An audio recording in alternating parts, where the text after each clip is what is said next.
श्री गणेशाय नमः। ओम श्री गुरुवे नमः। ओम नमः शिवाय। आज के स्कंद महापुराण कथा में आप सभी का स्वागत है। शाश्वत कात्यायन संवाद, दान और त्याग की महिमा।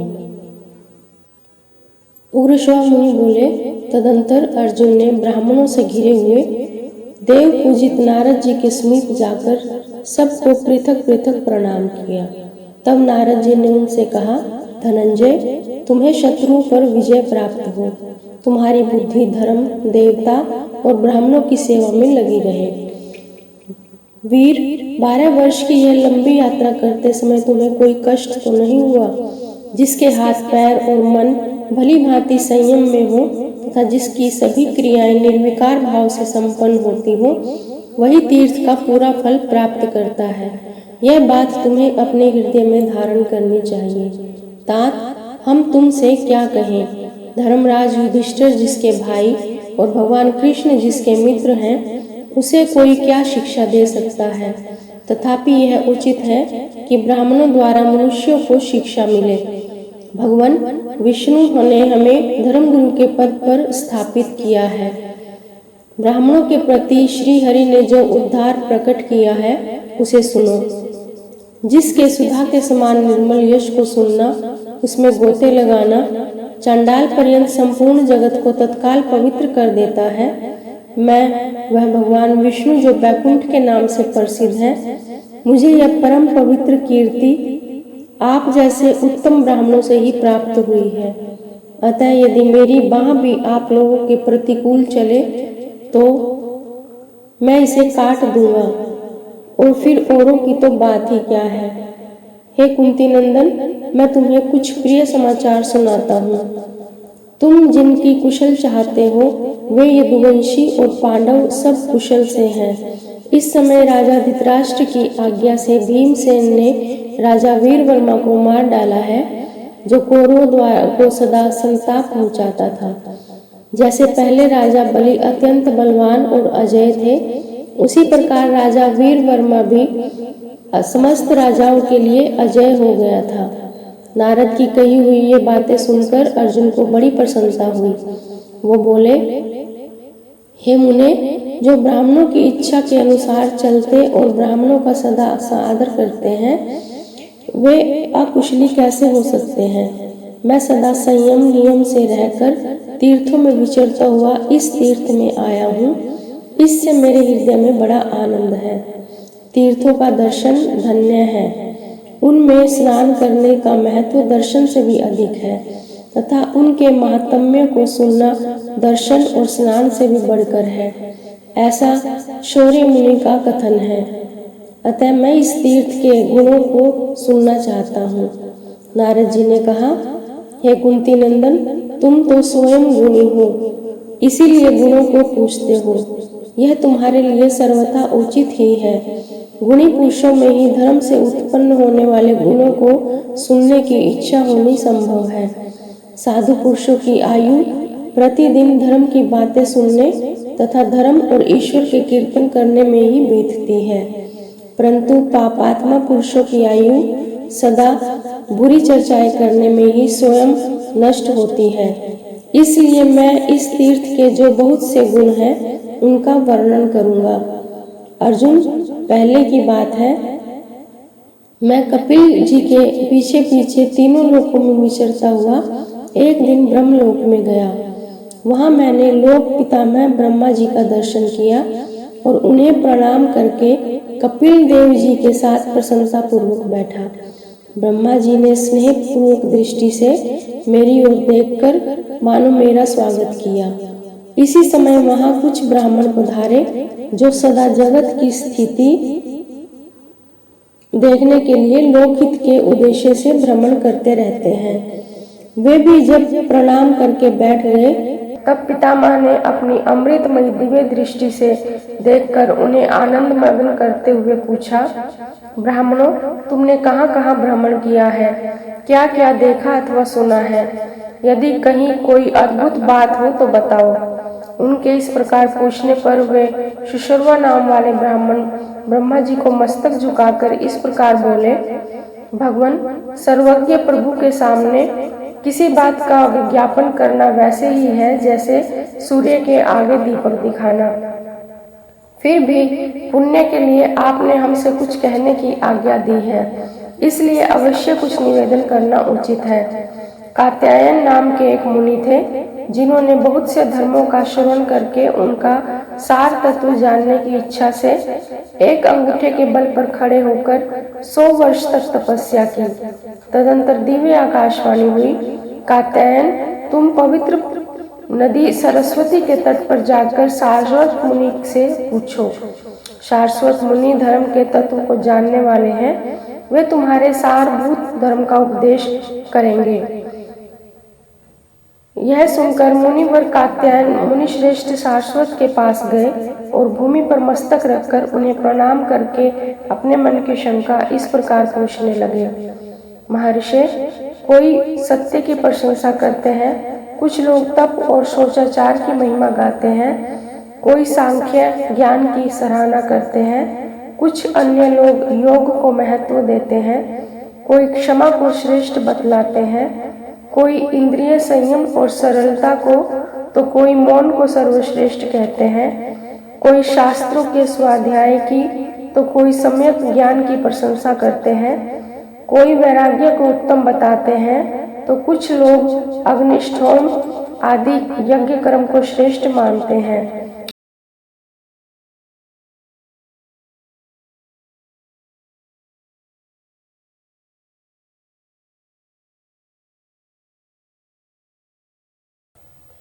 और दूसरे लोग मिट्टी के ढेले, पत्थर और स्वर्ण में समभाव रखते हुए आत्मज्ञान को ही सबसे उत्तम मानते हैं। कर्तव्य और अकर्तव्य के विषय में प्राय लोक की यही स्थिति है। अतः सबसे श्रेष्ठ क्या है, यह विचार करने वाले मनुष्य बहुधा मोह को ही प्राप्त होते हैं।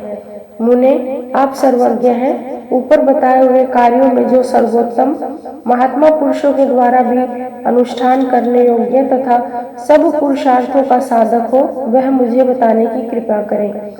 सारस्वत बोले, ब्राह्मण, माता सरस्वती ने मुझे जो कुछ बताया है उसके अनुसार मैं सार तत्व का वर्णन करूंगा। सुनो, यह संपूर्ण जगत छाया की भांति उत्पन्न और विनाश धर्म से युक्त है। धन, यौवन और भोग जल में प्रतिबिंबित चंद्रमा की भांति चंचल है। यह जानकर और इस पर भली भांति विचार करके भगवान शंकर की शरण में जाना चाहिए और दान भी करना चाहिए।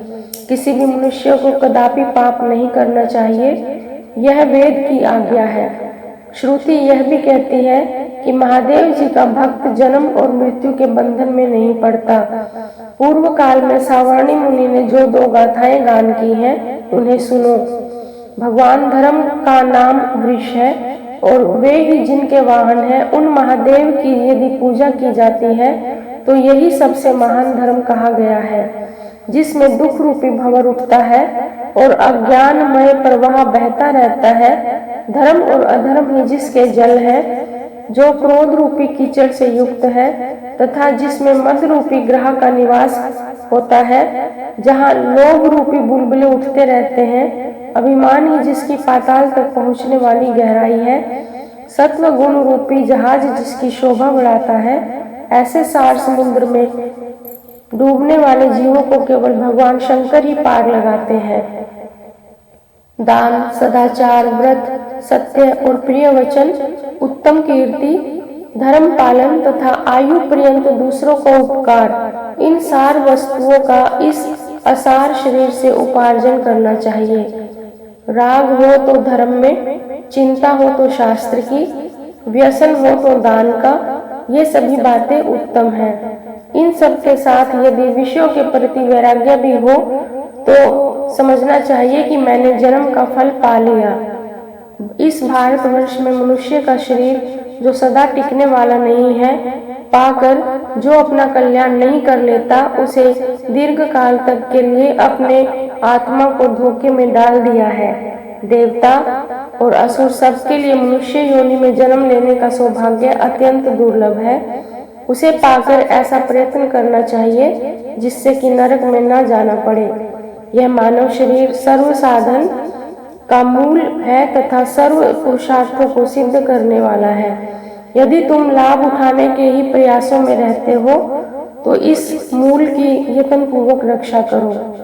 महान पुण्य रूपी मूल्य देकर तुम्हारे द्वारा यह मानव शरीर रूपी नौका इसलिए खरीदी जाती है कि इसके द्वारा दुख रूपी समुद्र के पार पहुंचा जा सके। जब तक यह नौका छिन्न भिन्न न हो जाती तब तक तुम सदा इसके द्वारा संसार समुद्र को पार कर लो। जो निरोग मानव शरीर रूपी दुर्लभ वस्तु को पाकर भी उसके द्वारा संसार सागर के पार नहीं हो जाता, वह नीच मनुष्य आत्महत्यारा है। इस शरीर में रहकर यति जन परलोक के लिए तप करते हैं, यज्ञ करता होम करते हैं और दाता पुरुष आदर पूर्वक दान देते हैं। कात्यायन ने पूछा, सरस्वत जी, दान और तपस्या में कौन दुष्कर है तथा कौन परलोक में महान फल देने वाला है, यह बतलाइए। शाश्वत जी ने कहा, मुने, इस पृथ्वी पर दान से बढ़कर अत्यंत दुष्कर कोई नहीं है। यह प्रत्यक्ष देखा जाता है, सभी लोग इसके साक्षी हैं। मनुष्य धन के लिए महान लोभ होने के कारण अपने प्यारे प्राणों का भी मोह छोड़कर महाभयंकर समुद्र, जंगल और पहाड़ों में प्रवेश कर जाते हैं। दूसरे लोग धन के ही लोभ से सेवा जैसी निंदित वृत्ति का आश्रय लेते हैं, जिसे कुत्ते की वृत्ति के समान त्याज्य माना गया है। कुछ लोग खेती की वृत्ति अपनाते हैं, जिसमें पराये जीवों की हिंसा होती है और स्वयं भी बहुत क्लेश उठाने पड़ते हैं। इस प्रकार जो दुख से उपार्जन किया जाता है और सैकड़ों आयास प्रयास से प्राप्त किया गया प्राणों से भी अधिक प्रिय है, उस धन का त्याग अत्यंत दुष्कर है। मनुष्य अपने हाथ से उठाकर जो धन दूसरे को देता है अथवा जिसे पाकर खा पीकर वह भोग लेता है, यही धन वास्तव में उसी का धन है। मरे हुए मनुष्य के धन से तो दूसरे लोग ही मौज करते हैं। जो प्रतिदिन अपने पास आकर याचना करता है, मैं उसे गुरु मानता हूँ, क्योंकि वह नित्य प्रति दर्पण की भांति मेरे चित्त का मार्जन करके इसे स्वच्छ बनाता है। दिया जाने वाला धन घटता नहीं, अपितु सदा बढ़ता ही रहता है। ठीक उसी प्रकार जैसे कुएं से पानी उलीचने पर शुद्ध अथवा अधिक जल वाला होता है, एक जन्म के सुख के लिए सहस्त्रों जन्मों के सुखों पर पानी नहीं फेरना चाहिए। बुद्धिमान पुरुष एक ही जन्म में इतना पुण्य संचय कर लेता है जो सहस्त्रों जन्मों के लिए पर्याप्त होता है। मूर्ख मनुष्य इस लोक में दरिद्र हो जाने की आशंका से अपने धन का दान नहीं करता, परंतु विद्वान पुरुष परलोक में दरिद्र न होना पड़े इस शंका से यहाँ खुले हाथों से धन बांटता है। जिसका आश्रय ही नाशवान है, वे मनुष्य धन रखकर क्या करेंगे। जिसके लिए वे धन चाहते हैं, यह शरीर सदा रहने वाला नहीं है। लोगों ने पहले से जो नास्ति नास्ति, नहीं है इन दो अक्षरों का अभ्यास कर रखा है, उसकी जगह यह देही देही, दे इस दो अक्षरों का प्रस्ताव विपरीत जान पड़ता है। याचक जन देही कहकर याचना नहीं करते, अपितु कृपण मनुष्य को यह समझाते हैं कि दान न करने वाले की यही अर्थात मेरे जैसी अवस्था होती है, अतः आप भी ऐसे न बने। याचक दाता का उपकार करने के लिए ही उसके सामने देही देही कहकर याचना करता है, क्योंकि दाता तो ऊपर के लोकों में जाता है और दान लेने वाला नीचे ही रह जाता है। जो दान नहीं करते वे दरिद्र, रोगी, मूर्ख तथा सदा दूसरों के सेवक होकर दुख के ही भागी होते हैं। जो धनवान होकर दान नहीं करता और दरिद्र होकर कष्ट सहन रूप तप से दूर भागता है, इन दोनों को गले में बड़ा भारी पत्थर बांधकर जल में छोड़ देना चाहिए। सैकड़ों मनुष्यों में कोई शूरवीर हो सकता है, सहस्त्रों मनुष्यों में कोई पंडित भी मिल सकता है तथा लाखों में कोई वक्ता भी निकल सकता है, परंतु इनमें एक भी दाता हो सकता है या नहीं, इसमें संदेह है। गो, ब्राह्मण, वेद, सती स्त्री, सत्यवादी पुरुष, लोभहीन तथा दानशील मनुष्य, इन सातों के द्वारा ही यह पृथ्वी धारण की जाती है। कुशीनर देश के राजा शिवी ब्राह्मण के लिए अपने शरीर को देकर स्वर्गलोक में चले गए। विदेह नरेश निमि ने अपना संपूर्ण राज्य, परशुराम जी ने सारी पृथ्वी तथा राजा गय ने नगरों सहित समूची पृथ्वी ब्राह्मणों को दान कर दी। एक समय जब बहुत दिनों तक मेघों ने वर्षा नहीं की, तब वशिष्ठ जी ने सब प्राणियों को उसी प्रकार जीवित रखा जैसे प्रजापति समस्त प्रजा के जीवन की रक्षा करते हैं। बुद्धिमानों में श्रेष्ठ पांचाल नरेश ब्रह्मदत्त ने श्रेष्ठ ब्राह्मणों को शंख निधि प्रदान करके स्वर्गलोक प्राप्त किया है। ये तथा और भी बहुत से राजऋषि जो शांत चित्त और जितेंद्रिय थे, दान तथा शिव भक्ति के प्रभाव से रुद्रलोक में गए। जब तक यह पृथ्वी टिकी रहेगी तब तक इन सब की कीर्ति स्थिर है। ऐसा विचार करके तुम सारभूत धर्म के अभिलाषी होकर भगवान शंकर की प्रसन्नता के लिए सदा दान करते रहो। यह उपदेश सुनकर कात्यायन भी मोह त्याग कर वैसे ही हो गए। आज की स्कंद पुराण कथा में इतना ही। शेष कथा अगले भाग में। ओम नमः शिवाय। पूजां चैव न जानामि समक्ष परमेश्वर, मंत्रहीनं क्रियाहीनं भक्तिहीनं परमेश्वर, यत् पूजितं मया देव परिपूर्ण तदस्तु मे। ओम नमः शिवाय। श्री शिवार्पणमस्तु। नमः शिवाय।